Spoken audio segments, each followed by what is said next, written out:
we'll go from there. Sweet.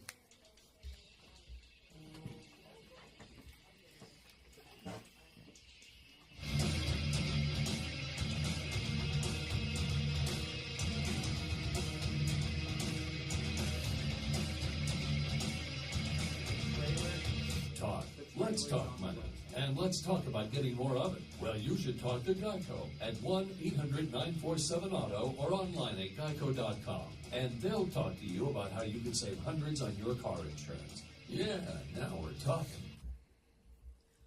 All right, we are back, and joining us in the studio is Zach Gilford. If you're a Friday Night Lights fan, Matt Saracen, the quarterback that had to come off the bench after Mr. Star Player busted up his knee and got thrusted into the starting lineup in a high-pressure high school you must win or you suck situation. And it's nice to know, I hate to say this, because it questions your ability as an actor, but you're just as nice a guy in person as you are on the show. Well, I'm glad you could figure that out from our handshake.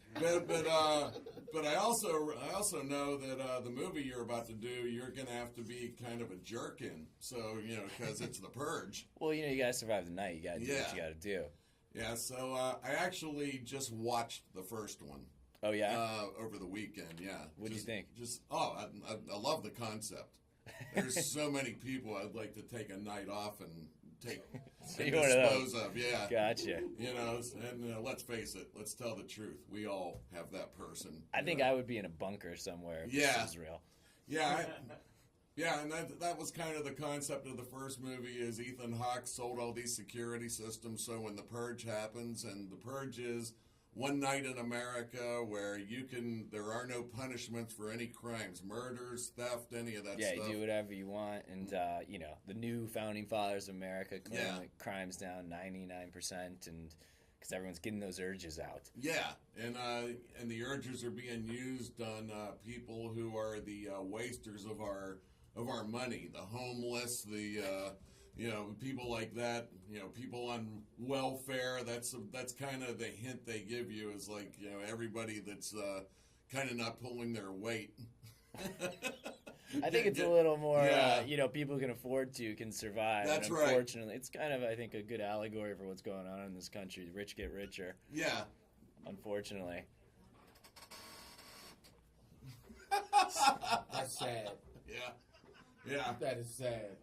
Okay, good. I'm on a good team. Yeah. How do you know? Because I'm on a good team. But see, this time with Purge Anarchy, you in the streets. There's no safety of a home.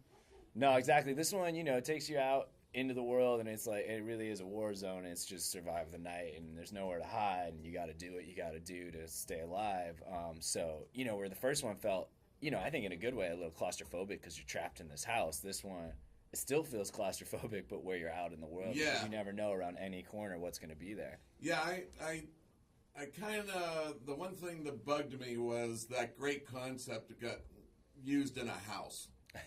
It would have been kind of cool. I'm glad to see that it's going to be out in the wide open. Well, it's kind of like a starting point for the movie as a franchise. And right. Start smaller and grow and get bigger. So. Now, was this your first time working with your wife on the big screen? Yeah, definitely. And it was kind of fun because, we play a married couple in it and one that's separating. Mm-hmm. So that wasn't fun. But, it's kind of cool, because making a movie is like summer camp. You go, you have all these experiences, you come home, you just talk about, how funny Fred is or whatever. And everyone else is like, yeah, we don't care. So this way, at least, when we went home and we both could talk about the same things and we both cared. Yeah. Did you share a trailer? We did. The producer saved him a few dollars. Yeah, exactly. We try to help out the production. Now, when you're playing a separating couple in it, and you're in character, was there some nights in the trailer where you were living it? No, luckily we could turn that off when we weren't working. Yeah, that's good. How long you been married? A year and a half. Oh, yeah, you're still in newlywed You're phase. still, you're good. Yeah, you're 5.5 years from dumping her.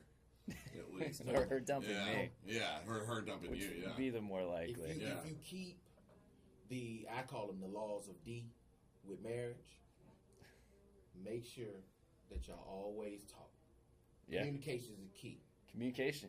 Great sex. Here's the loss of Lex. Don't listen to him. So far, he's got good rules for marriage. Great sex, and each of you have to understand your position. I mean, she's a grown woman. Yeah. No. She's a grown woman. I'm a grown man. I can't tell her what to do because I'm not her dad. She's not my mom. We play our position. Vice president, president. Yeah. You the president? No, we said, well, actually, in our marriage, it's more she's the CEO. Okay. And I'm the COO. You know, I make stuff happen, do the chores, do the grunt work. She tells me how to do it. You got a title, but not really. Come on, man, it's a marriage. We've all been in them. We know how it works. Now, how physically challenging was this for you with the now you're out in the open, you're running around. I know some of it was filmed down in Austin and stuff. I mean, did the heat play a factor? Was this production happening during the summer or in the wintertime? Oh, with the football? No. With this one shot all in L.A. Oh, my bad. I thought it was. That's all good. No, but when I shot the football show, that was all in Austin, and it was hot. Yeah. Okay. It was real hot. All right. But the cool thing about that was, if you're hot and sweaty, you're playing football. You're supposed to be hot and sweaty. It's not like someone's trying to make it look like you're not sweaty. And that was such a great show. That had to be awesome to be part of that. That jumpstart your career, obviously. Yeah, obviously. Yeah. It was so fun, getting to, I never got to quarterback a state championship team in high school. Yeah. So to get to do that, I got to come to Dallas and play on, Texas Stadium field and Jerry's World. Yeah, exactly. It was kind of cool. Now you obviously have some athletic ability of some kind, because you look actually played the part well. You looked like you could throw the football. Appreciate it. It looked like it fit.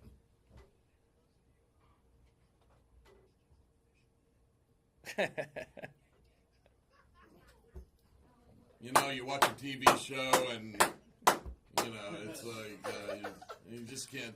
I think we should invoke the purge right now. Get him. You don't want to invoke the purge right now. I'll wipe this whole room out except for him. Oh, phew, thanks. Yeah. Now, we were talking earlier about if we had an opportunity to participate in the purge. I would go after the internet gangsters immediately. The internet gangsters? Oh, the ones that want to hate on you on Twitter and Facebook and comment dirty stuff when people do reviews. Mousepad gangsters and keyboard gangsters, I gotta have. I never heard that term. I like it. I just picture you with an AK-47 over your back at Golden Corral.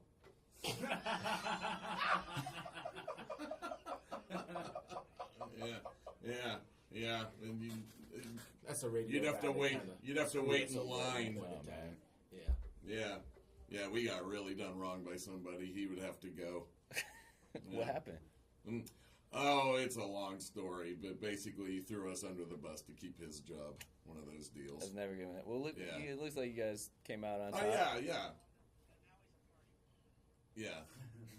Yeah, I mean, everything turned out as it should. He's, working for somebody like he should be, not handling people. Because, the HR person, no longer has busy days, which is good.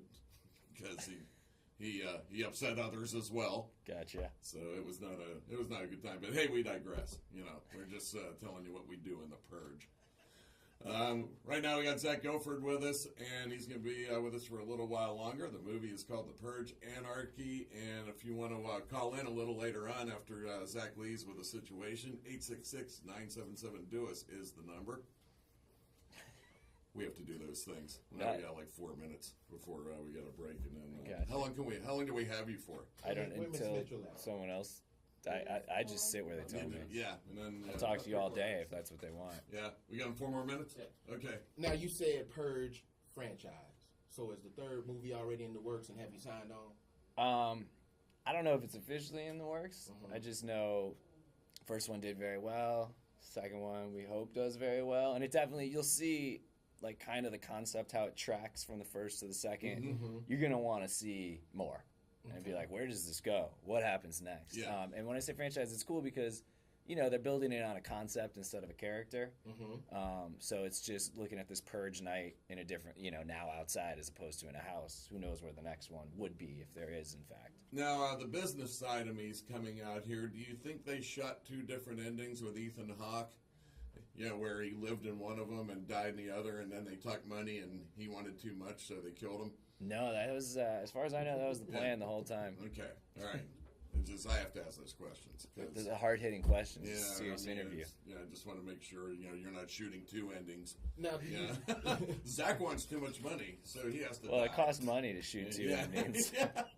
Now, do you think with this particular movie, with revenge playing a part, along with the people that have put this purge in place, do you think they kind of like, are the same in one? They both he wants revenge in what happened, and these people that set up the purge, they want to get rid of these these what they think are bad people and stuff. Do you think they are one and the same? Like it's like 2 wrongs don't make a right?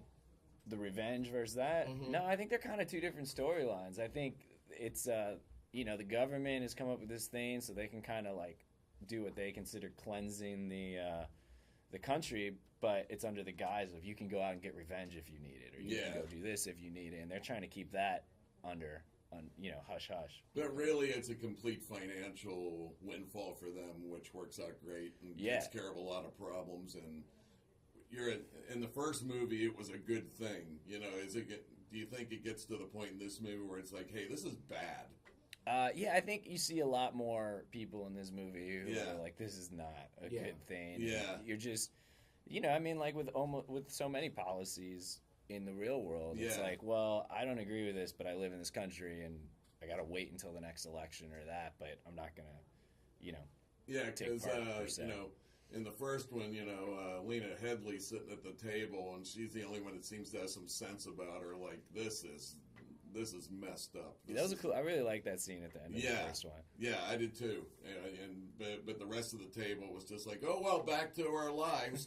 After shooting up everybody and killing their friends and all that stuff, it's like it was very rollerball like. I don't know if you've ever seen that movie. No, but wasn't that a little Bow Wow? That was roll bounce. Oh.